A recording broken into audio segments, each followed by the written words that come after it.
বিশ্ব মঞ্চে বাংলাদেশের পতাকা, 3 লাল কার্ড 2 গোল। বিশ্বকাপের প্রথম ম্যাচে আফ্রিকাকে হারিয়ে উল্লাস মেক্সিকোর। প্রিয় দর্শক, ফিফা 2026 ফুটবল বিশ্বকাপের উদ্বোধনী ম্যাচে আজ মাঠে নেমেছিল মেক্সিকো ও দক্ষিণ আফ্রিকা, যেখানে মেক্সিকোর ঘরের মাঠে এই ম্যাচে খেলতে নামার আগে হয়েছে বিশ্বকাপের উদ্বোধনী অনুষ্ঠান। উদ্বোধনী মঞ্চ কাঁপিয়েছেন শাকিরা।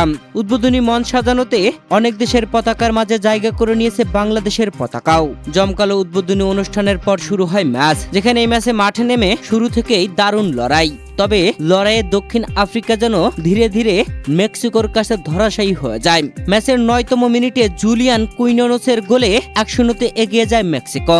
প্রথমার্ধে আর কোনো গোল হয়নি। প্রথমার্ধে 1-0 এগিয়ে থেকেই বিরতিতে যায় মেক্সিকো। দ্বিতীয়ার্ধে মাঠে নেমে শুরুতেই 10 জনে পরিণত হয় দক্ষিণ আফ্রিকা, যেখানে ম্যাচের 50তম মিনিটে ইয়াইয়া শিথেল লাল কার্ড দেখেন। দক্ষিণ আফ্রিকা 10 জনে পরিণত হলে গোল দিতে মরিয়া হয়ে ওঠে মেক্সিকো, তবে সেভাবে গোল আদায় করতে পারেনি, যেখানে ম্যাচের 67তম মিনিটে রাওয়াল জেমিনেস গোল করে দলকে 2-0 এগিয়ে নেন। 2-0 এগিয়ে থাকা মেক্সিকোর জয় যেন নিশ্চিত হয়ে যায়। 10 জনে পরিণত হওয়া দক্ষিণ আফ্রিকা ম্যাচের 84তম মিনিটে 9 জনে পরিণত হয়। আরও একটি লাল কার্ড রেফারি দক্ষিণ আফ্রিকার থেম্বা জাওয়ানেকে লাল কার্ড দেখিয়ে মাঠের বাইরে বের করে দেন। 9 জনে পরিণত হওয়া দক্ষিণ আফ্রিকা গোল পেতে মরিয়া হয়ে ওঠে, একটি বল বের করেও নিয়ে যায়।